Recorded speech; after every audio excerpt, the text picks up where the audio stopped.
नमस्कार, मैं हूं मृत्युंजय कुमार झा और हमारा खास शो बाजार आज और कल में आपका स्वागत है। इस खास शो में हम आपको बताते हैं आज के मार्केट का पूरा एक्शन, कल का बाजार कैसा रहने वाला है, कल आपके लिए कहां पर कमाई के मौके होंगे, ये हम आपको बताते हैं और साथ ही बताते हैं कि लंबे समय के लिए आप इस बाजार में कहां पर निवेश कर सकते हैं। तो आज आपकी तैयारी कराने के लिए हमारे साथ हैं जी बिजनेस के मैनेजिंग एडिटर अनिल सिंघवी। हमारे साथ एक खास मेहमान है प्रॉफिट मार्ट सिक्योरिटीज के अविनाश गुरक्षकर और साथ ही मेरी पूरी रिसर्च टीम तैयार है, तैनात है आपको अलग अलग रिसर्च बताने के लिए। आशीष बताएंगे आज के बाजार का पूरा एक्शन, बाजार का पूरा हाल। संदीप से जानेंगे कि रिलायंस के नतीजे कैसे रहे। उसके बाद पूजा और कुशल से समझेंगे कल कौन कौन से अहम नतीजे आने वाले हैं और उसको लेकर क्या अनुमान है।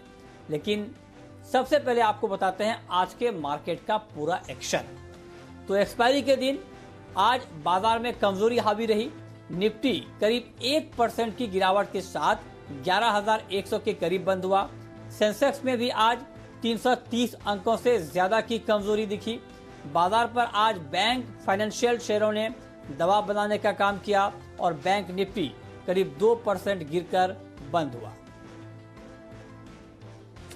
और अब आपको बताते हैं कि आज के मार्केट में विदेशी निवेशकों ने और घरेलू निवेशकों ने कितनी खरीदारी या बिकवाली की है। यह आंकड़ा आप जरा देख लीजिए। एफआईआईज यानी विदेशी संस्थागत निवेशकों ने कैश मार्केट में आज 207 करोड़ रुपए की खरीदारी की है। वहीं डीआईआईज यानी घरेलू संस्थागत निवेशकों ने 387 करोड़ रुपए की बिकवाली की है।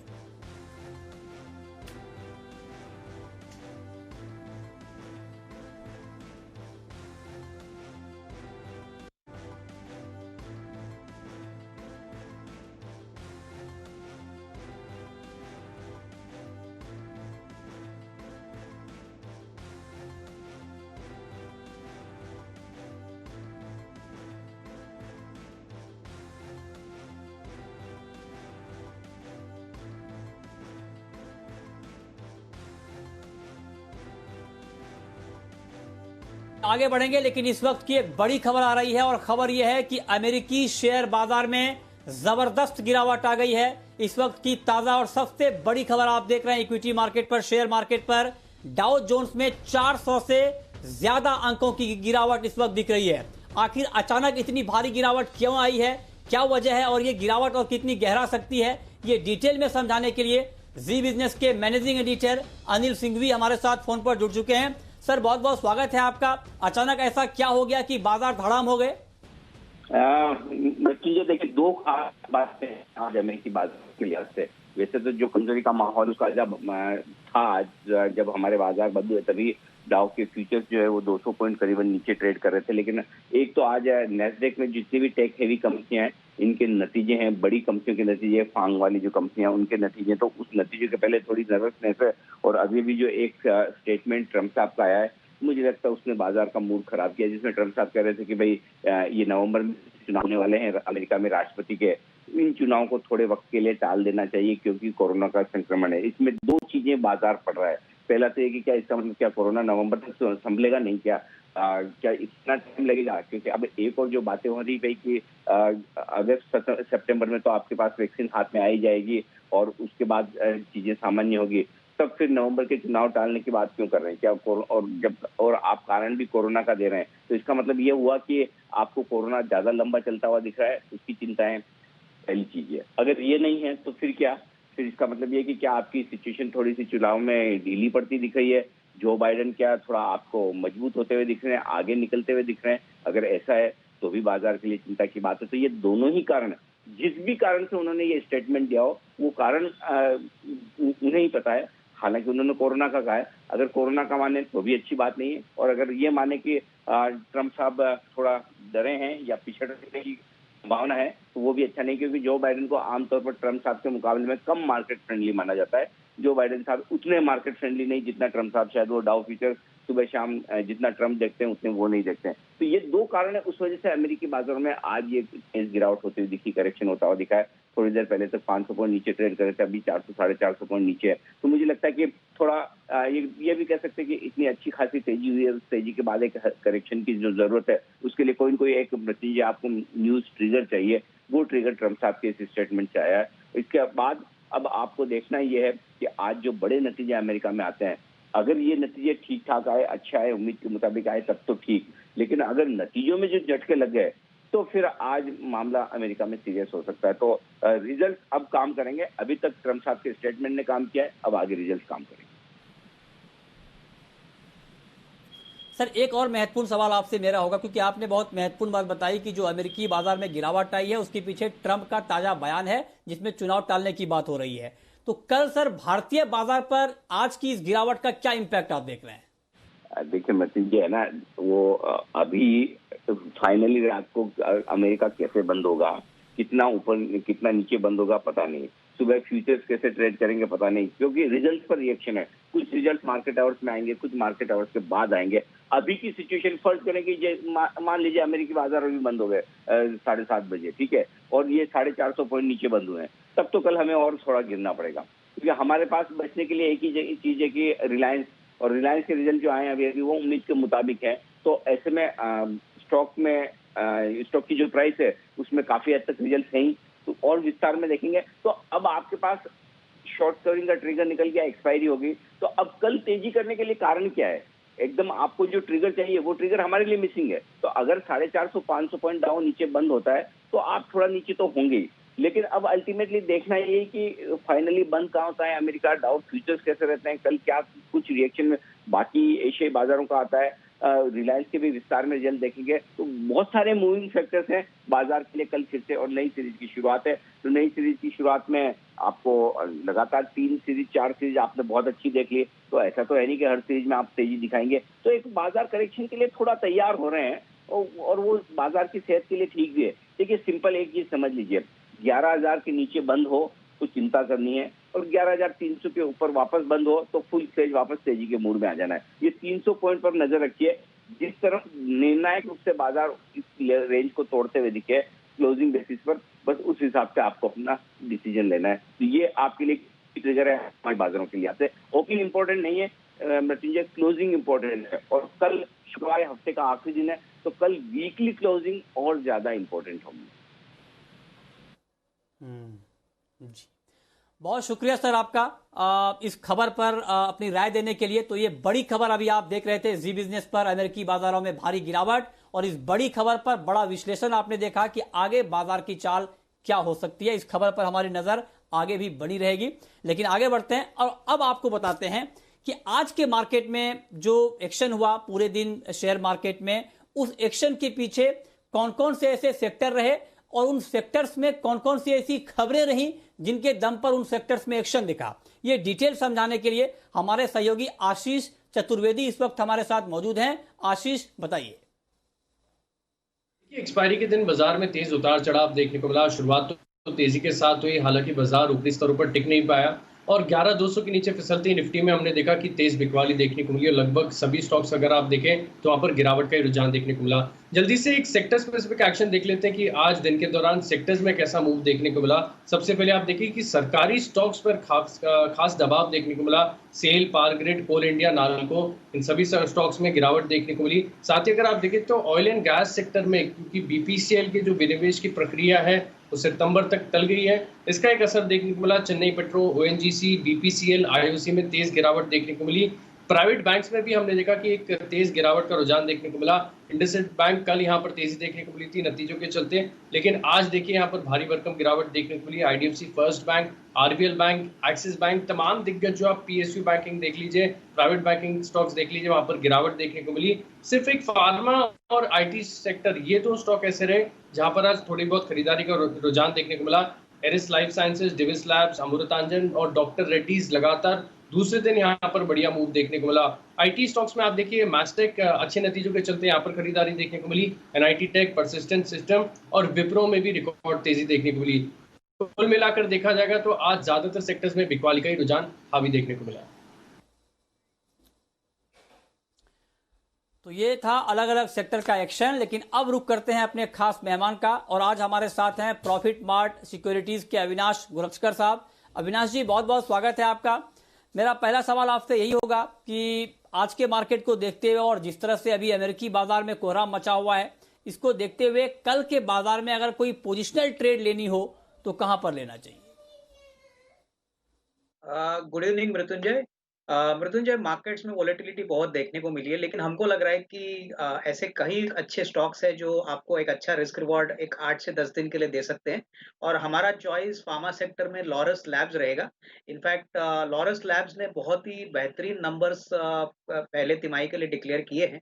जो कामकाजी रेवेन्यू है वो करीबन 70% बढ़ा है, और जो कमेंट्री है मैनेजमेंट की वो बहुत ही शानदार है, काफी स्ट्रांग है। तो मुझे लग रहा है कि इस लेवल से भी अगर कोई खरीदता है तो अच्छी खासी अपसाइड मिलेगी। करीबन 815 का प्राइस टारगेट एक 8 से 10 दिन में मिलने की पॉसिबिलिटी है। और यहाँ पे आप 778 का स्टॉप लॉस रखिए। बहुत ही बेहतरीन कंपनी है और हमको लग रहा है बहुत ही जल्द ये रिस्क रिवॉर्ड इन्वेस्टर्स को मिलेगा जो इस शेयर में इस लेवल पे एंटर करेंगे। तो ये पोजिशनल पिक मेरी तरफ से।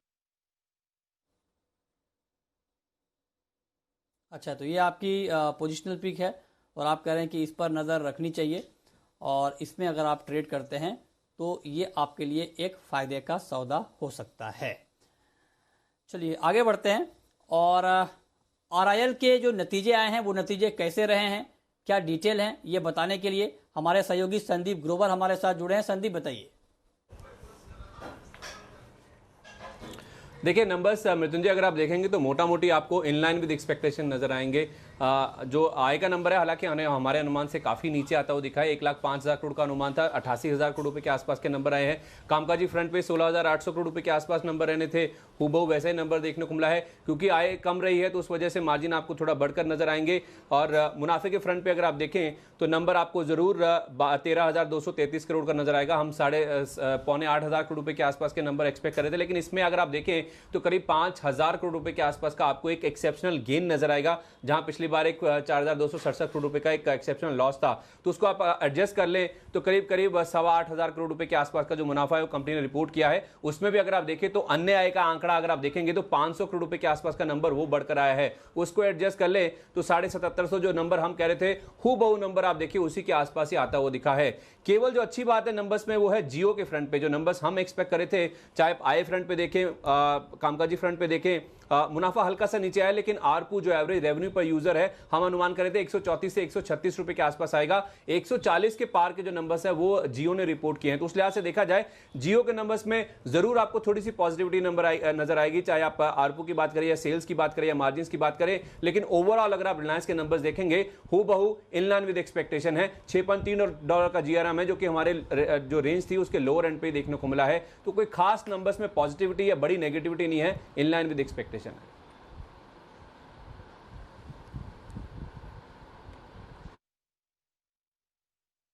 बहुत शुक्रिया संदीप आपका। ये ताजा नतीजे इस वक्त आप देख पा रहे हैं जी बिजनेस की स्क्रीन पर आरआईएल के, और ये नतीजे कैसे हैं, कैसे रहे हैं, ये आपको संदीप ने अभी समझाया है, बताया है।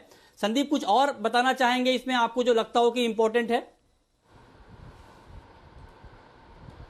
देखिए जैसे मैंने कहा मृत्युंजय, जो जीआरएम्स हैं हम अनुमान कर रहे थे $6.25 से $6.5। जो नीचे का एंड है उसी एंड पे ही जीआरएम्स आते हुए दिखे, तो कोई बड़ा पॉजिटिव सरप्राइज नहीं है।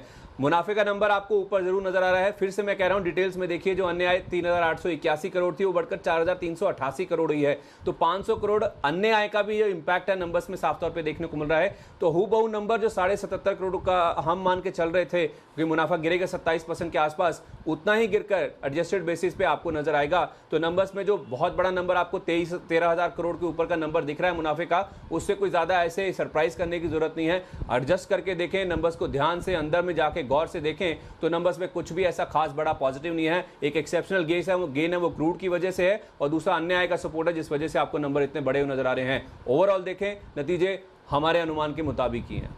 ठीक है, ठीक है। तो जो हमने अनुमान बताया था आपको, उस अनुमान के मुताबिक नतीजे आए हैं। बहुत शुक्रिया संदीप आपका ये बताने के लिए। अब अविनाश जी सर, जो नतीजे आए हैं इसके ऊपर आपका क्या कमेंट होगा, क्या नजरिया होना चाहिए आरआईएल के ऊपर?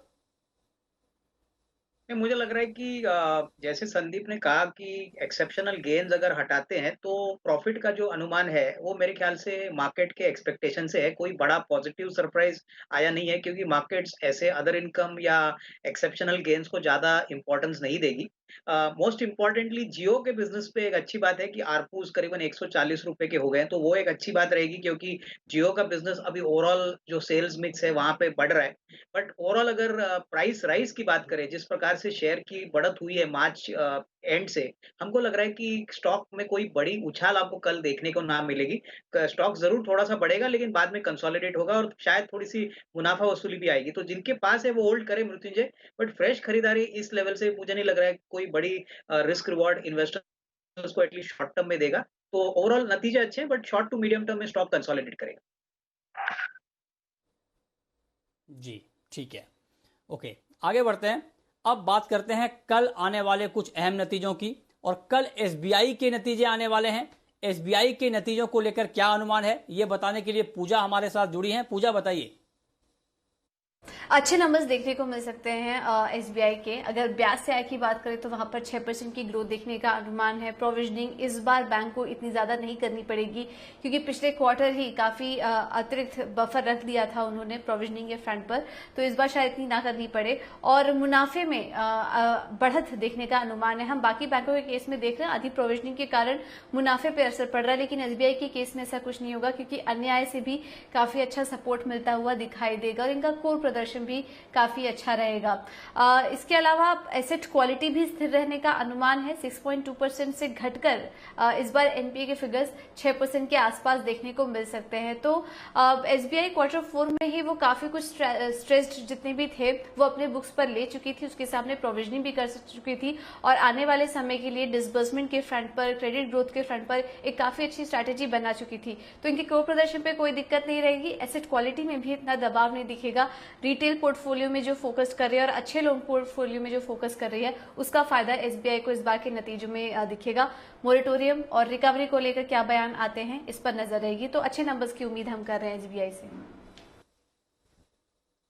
ठीक है, तो अच्छे नंबर्स की उम्मीद की जा रही है एसबीआई के। कल आईओसी के भी जून तिमाही के नतीजे आएंगे और कैसे नतीजे रह सकते हैं, मुनाफा कितना रह सकता है, आय कितनी रह सकती है, ये डिटेल इंफॉर्मेशन के साथ, इस डिटेल अनुमान के साथ संदीप हमारे साथ जुड़े हुए हैं। संदीप, क्या अनुमान है आपका आईओसी के नतीजों को लेकर?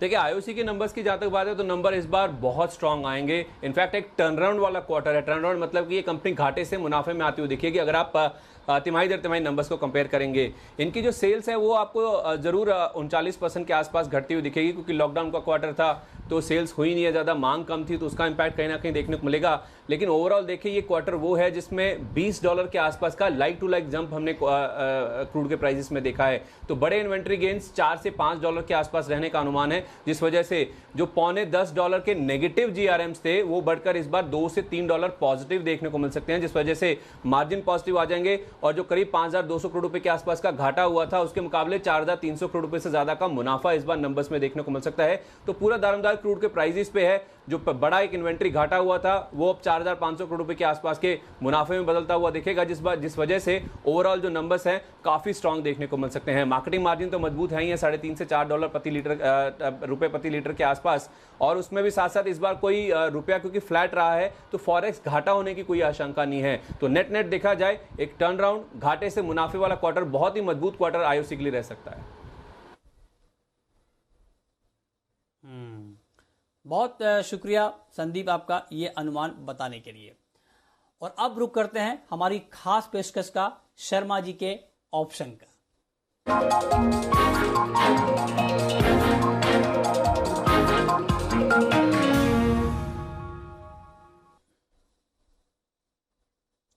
और ऑप्शन का ये ट्रेड बताने के लिए हमारे साथ वीके शर्मा जी जुड़ चुके हैं एचडीएफसी सिक्योरिटीज के। सर, बहुत बहुत स्वागत है आपका।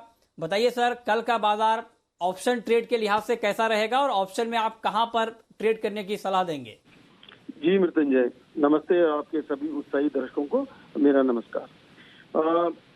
जीडीपी का डेटा खराब है, ट्रम्प के बयान से आपको अनिल जी ने बखूबी बताया, तो मार्केट थोड़े सुस्त खुलेंगे, नीचे खुल सकते हैं। तो चिंता न करें, सुबह एक बार देख लें अनिल जी क्या बोल रहे हैं, उसके हिसाब से अपना प्रोग्राम बनाएं कि स्टॉक लेना है या बेचना है। फिलहाल मैंने लेने की बात की है, लेकिन मार्केट को देखते हुए मैंने उसका भाव नीचे किया है। तो एसबीआई जो इंश्योरेंस है, एसबीआई लाइफ इंश्योरेंस 920 की अगर कॉल ली जाए 27 रुपए पे लिया जाए, इसकी जो क्लोजिंग थी वो 35 रुपए की थी। अगर 27 पे आए तो ही लेना, अन्यथा नहीं लेना है। स्टॉप लॉस रखे 20 रुपए का और टारगेट रहेगा आपका 42। ये सही बात है कि सुबह एक बार ना राय ले ली जाए लेना है या बेचना है, उसके हिसाब से प्रोग्राम बनाना चाहिए। अब आप सबकी ये बड़ी अच्छी बात है कि शाम को हमको मौका देते हैं, लेकिन ये शाम का जो अभी तीर चलाया वो सुबह वाले हिरन को लगेगा या नहीं लगेगा वो नहीं पता है, तो सुबह पूछ लेना बहुत आवश्यक है। धन्यवाद। हाँ नहीं, बहुत बहुत अच्छा सर आपने बताया और बिल्कुल ठीक बात है, हम लगाते भी, लेकिन आप बहुत बेहतरीन कॉल बताते भी हैं, बहुत बेहतरीन ट्रेड बताते भी हैं, इसका फायदा भी होता है। तो बहुत शुक्रिया शर्मा जी आपका ऑप्शन का ये ट्रेड बताने के लिए।